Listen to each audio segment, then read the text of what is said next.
Bismillahirrahmanirrahim. Assalamualaikum warahmatullahi wabarakatuh. Kembali kita belajar fisika dengan Miss Rahmi. Kali ini Miss akan membahas tentang cahaya dan optik, ya, cahaya dan alat optik, subbab pembiasan cahaya. Ya. Kita lihat pembiasan cahaya. Pembiasan cahaya merupakan peristiwa pembelokan arah rambat cahaya, ya, karena melewati dua medium dengan kerapatan optik yang berbeda. Ya, kita bisa lihat ya dalam kehidupan sehari-hari. Mungkin kalian juga pernah melihat waktu SD, mungkin sudah pernah praktek ya melihat seperti ini, atau kalian mau coba sekarang di rumah juga bisa ya. Gelas, kemudian kalian masukkan sendok ya. Nah, yang apa yang kalian lihat? Ternyata sendok atau pensil yang dimasukkan ke dalam air akan tampak bengkok ya, seperti ini ya, dia tidak nyambung gitu ya. Nah, hal ini dikarenakan cepat rambat cahaya yang merupakan gelombang elektromagnetik. Jika melewati medium yang berbeda, dia akan berubah gitu ya. Akibat adanya perubahan kecepatan cahaya, berkas cahaya dari udara masuk ke dalam air atau kaca akan terbelokkan gitu ya. Jadi karena dia melewati dua medium yang berbeda ya, maka cahaya ini akan dibelokkan gitu ya. Kita mengenal hukum Snellius ya, hukum Snellius tentang pembiasan cahaya. Ya, kita lihat hukum Snellius pertama, itu ada dua hukumnya ya. Yang pertama, sinar datang, sinar bias dan garis normal terletak pada satu bidang datar. Ini kita lihat sinar datang, garis normal dan sinar bias itu terletak pada satu bidang datar. Ya, mirip bunyinya dengan gelombang cahaya ya. Ini dengan Snellius yang pertama. Yang kedua, cahaya yang datang dari medium kurang rapat ke medium lebih rapat akan dibiasakan mendekati garis normal. Ya, sebaliknya cahaya yang datang dari medium lebih rapat ke medium kurang rapat akan dibiasakan menjauhi garis normal. Maksudnya apa ya? Kurang rapat dengan lebih rapat. Nah, kita lihat. Cahaya melewati dua medium dengan tingkat kerapatan berbeda, yaitu udara dan air. Udara memiliki susunan partikel yang lebih renggang, sehingga molekulnya dapat bergerak dengan bebas. Ya, jadi udara itu kerapatannya sedikit kecil gitu ya. Berbeda dengan air memiliki susunan partikelnya lebih padat, sehingga molekulnya tidak mudah bergerak dengan bebas. Oleh karena itu, udara memiliki kerapatan lebih rendah dibandingkan dengan air. Ya, di sini diulang, udara memiliki kerapatan lebih rendah ya dibandingkan dengan air. Kita lihat gambarnya seperti ini ya. Jadi udara ke air, jadi sinar datang dari udara menuju air ya, menuju air berarti dia akan dibelokkan ya, dibelokkan mendekati garis normal karena dari kurang rapat ke yang lebih rapat ya. Udara dengan air molekulnya partikelnya lebih padat air dibandingkan udara, jadi dia akan mendekati garis normal ya. Kebalikannya jika cahaya datang dari medium rapat ke kurang rapat gitu ya, berarti dia akan menjauhi garis normal. Pembiasaan garis biasa akan menjauhi garis normal. Garis normal yang ini lurus sampai bawah ya. Ini sampai bawah. Garis normal yang ini yang vertikal bentuknya ya, tegak lurus terhadap bidang datar ya. Jadi mendekati garis normal berarti mendekati sini sudut datangnya, ini sudut pantulnya, sudut biasnya maksudnya ya. Kalau datangnya dari air, dia akan menjauhi garis normal karena dari rapat ke kurang rapat dia akan menjauhi garis normal. Jadi sudut biasnya akan lebih besar dari sudut datangnya ya. Indeks bias ya. Besar kerapatan optik dalam suatu medium dihubungkan dengan indeks bias. Jadi semakin besar indeks bias suatu medium, artinya semakin besar pula kerapatan optik tersebut. Akibatnya cahaya yang melewati medium dengan indeks bias yang lebih besar, tingkat kerapatan yang besar akan memiliki arah belok yang semakin besar pula. Besar kecilnya arah belok cahaya ini diukur dari bidang batas antara dua mediumnya. Medium dengan kerapatan optik yang kecil berarti indeks bias medium tersebut juga kecil. Akibatnya, cahaya yang melewati medium tersebut akan memiliki arah belok yang juga semakin kecil dari bidang batas antara kedua medium. Ya, ini penjelasan tambahan untuk gambar yang tadi slide sebelum ini. Tentang masuk ke indeks bias. Ya. Saat cahaya dibiaskan dari udara ke air, gambar A, dari udara ke air, perhatikan ya, cahaya akan merambat dari medium kurang rapat ke medium yang lebih rapat. Air memiliki indeks bias yang lebih besar. Ya, air memiliki indeks bias yang lebih besar dari udara, sehingga bisa ditulis N2 lebih dari N1.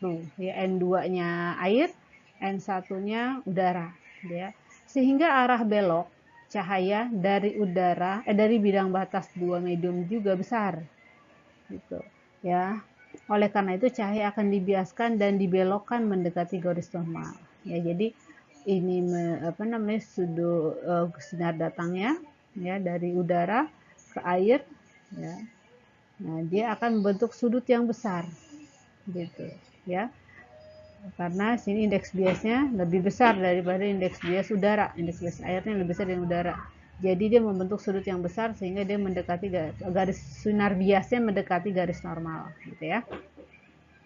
Sebaliknya saat cahaya dibiaskan dari air ke udara, gambar B, dari air ke udara ya, cahaya akan merambat dari medium lebih rapat ke medium kurang rapat, akan memiliki indeks biasnya lebih kecil dari air ya. Udara indeks biasnya lebih kecil, N1 lebih kecil dari N2 ya, sehingga arah belok cahaya dari bidang batas dua medium juga kecil ya, jadi ini juga kecil nih ya, karena dia udaranya udara lebih kecil dari N air, maka pembelokannya sedikit dari bidang batasnya ya, jadi sudut biasnya akan lebih besar gitu, ya. Rumus pembiasan cahaya ya, ini ada dua yang sering dipakai untuk tingkat SMP ya. Untuk tingkat SMP ada dua jenis rumus yang sering digunakan. Ini N1 kali V1 sama dengan N2 kali V2, bisa kalian lihat penjelasannya ya. N1 bisa di udara, bisa N2-nya di air, dan ya balikannya. Ya, jangan lupa kalau dibuat N1 per N2 sama dengan V2 per V1 ini berkebalikan ya. Kalau mau dibikin lurus seperti ini ya. Atau N sama dengan C dibagi V. C itu adalah kecepatan cahaya di ruang hampa ya. Dan kecepatan cahaya pada medium kalau yang V. Ya, nanti kita lihat contoh soalnya. Bagaimana sih terbentuknya pelangi? Ya. Cahaya putih yang bisa kita lihat ternyata tersusun dari berbagai warna, dan warna-warna tersebut dapat diuraikan atau dipecah-pecah. Hal ini yang menyebabkan cahaya putih disebut sebagai cahaya polikromatik. Contohnya adalah sinar matahari. Warna-warna pada cahaya putih ada banyak, ada merah, jingga, kuning, hijau, biru, nila, dan ungu ya, atau kita sering sebut dengan magiku hibinu. Penguraian cahaya putih menjadi berbagai macam warna disebut dengan dispersi. Ya, dispersi cahaya karena dispersi terjadi karena adanya perbedaan indeks bias tiap cahaya. Sehingga saat cahaya dibiaskan pada suatu medium, cahaya tidak mengeluarkan berbagai macam warna seperti ya, dapat mengeluarkan berbagai macam warna seperti pelangi. Dispersi juga dapat terjadi saat cahaya matahari mengenai tetes-tetes air hujan. Nah, ini seperti gambar ya. Mula-mula cahaya matahari akan mengalami pembiasan oleh tetesan air hujan. Setelah itu warna putih pada cahaya matahari akan diuraikan menjadi warna-warna indah di langit yang kita sebut dengan pelangi. Ya, semoga bisa dipahami. Ini harus mengerti proses terbentuknya pelangi. Ya. Contoh pembiasan cahaya. Ya, pembiasan cahaya kita bisa lihat. Yang pertama tadi ya, contoh yang pertama, pensil atau sedotan yang diselupkan ke dalam gelas berisi air akan terlihat seperti patah. Itu pembiasaan. Yang kedua, fenomena fata morgana yang biasa terjadi di tanah atau bidang yang luas dan panjang. Ya, seperti fata morgana tahu ya. Jadi seolah-olah dari jauh kelihatan seperti ada air, tapi pas dideketin nggak ada air tergenang gitu ya. Itu fata morgana. Itu juga karena adanya proses terjadinya pembiasaan cahaya. Yang ketiga itu bintang yang terlihat lebih dekat ke bumi dari lokasi aslinya. Ya, seolah-olah bintang tuh dekat gitu ya. Mungkin lebih dekat sedekat bulan gitu ya. Padahal luar biasa jauhnya gitu ya. Yang keempat adalah dasar kolam atau sungai yang jernih seakan-akan terlihat dangkalnya. Terlihat dangkal ya. Jadi terlihat dasar dari kolam atau sungai tersebut ya. Padahal sebenarnya dia jauh gitu ya, atau dalam sekali gitu kolam tersebut atau sungai tersebut ya. Nah, kita masuk ke contoh soal ya. Kita lihat contoh soalnya. Cahaya merambat dari air ke kaca ya. Jika indeks bias air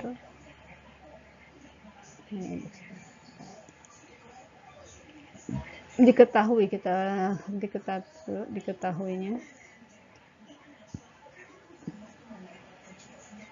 kita terus diketahuinya jika indeks bias air atau N1 1,33 dan indeks bias kaca tulis A aja ya, biar enak.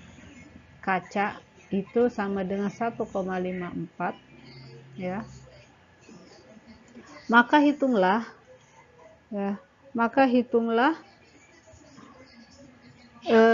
besar kecepatan cahaya ya.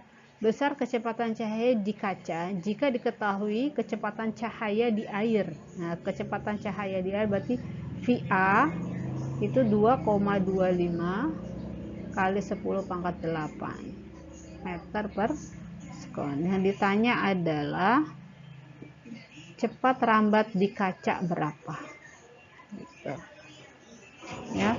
Nah, kita ingat saja rumusnya apa tadi, NA kali VA sama dengan NK kali VK gitu ya.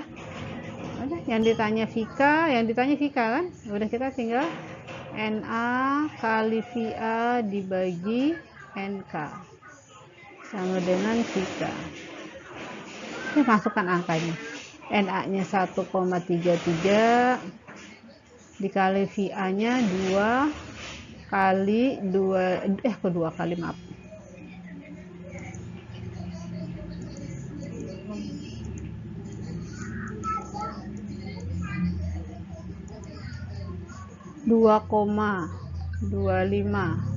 kali 10 pangkat 8 ya dibagi dengan 1,54 ya.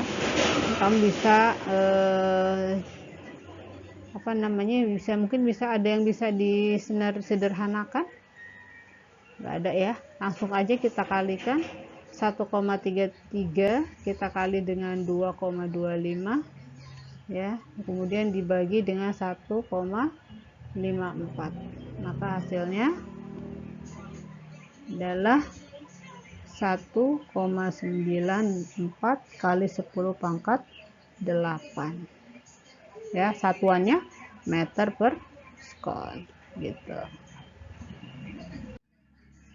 Yang kedua ya, cahaya merambat dari udara ke air jika kecepatan cahaya di udara adalah 3 kali 10 pangkat 8, berarti diketahuinya cepat rambat cahaya di udara itu dilambangkan dengan C ya.